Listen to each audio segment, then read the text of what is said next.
Hello everyone, welcome to this week's children's sermon. I have to say that this children's sermon has taken me longer than any other children's sermon I've ever done to get ready. Mainly because I had so many failures in trying to get it together. First of all, I was going to build a solar car and I had all the parts and I had gotten about halfway through when I found out the solar cell didn't work. So my attempt to build a sun-driven car failed. Second thing I thought about that would be a good image was this kite.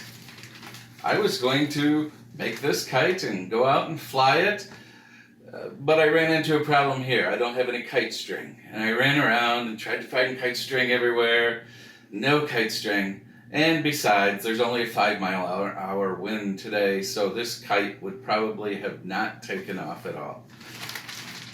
Another failure. Well, then I came to my third project. This little guy right here, and Nick's gonna zoom in on him a little bit. Now this little guy, if everything goes right, I tested it before and it worked, runs on salt water. So let's see if we can get him to take off. Usually it takes a second for this to work. Come on, don't fail me. Don't fail me, oh no! Is it another failure? Come on, it was just working. Oh no! Well, maybe he'll start while I'm talking, who knows? Or maybe I just need to add more water, I don't know. Anyway, the point of all these things was going to be that though I worked really hard to build all of them and do everything right, eventually though, they won't run or do what they're supposed to without something from outside. Like in the case of this solar car, if it had worked, I still would have needed the sun to power it. The kite still would have needed the wind to make it work, and this needed water, which now doesn't seem to be working in it, but would need that to make it go. So all of them, and all of our life's kind of like that. We can work on things really hard. Sometimes we succeed, sometimes we fail, but still to be who we totally need to be requires something outside of us. Certainly one of those things is God. That's probably the most important thing.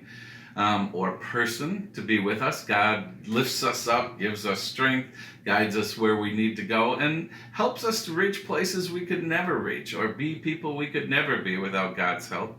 And also I was thinking this water is also like the baptism we have that serves us as God's people and helps us to know that we're a part of God's family, we are connected to God, we're connected to each other, and that makes us go, makes us stronger, encourages us, strengthens us.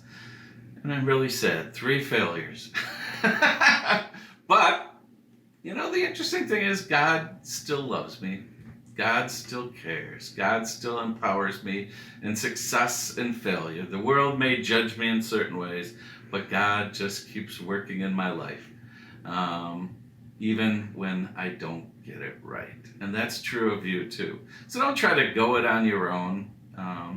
Let others help you. Let God lift you. And even in your failures, know you're not really a failure. This is just a drawback and you'll try again. I'll try to build another of these things and see if I can get it to work. And eventually God guides us into the places we need to be. So have a good day and we'll talk to you later when I get this right. Bye.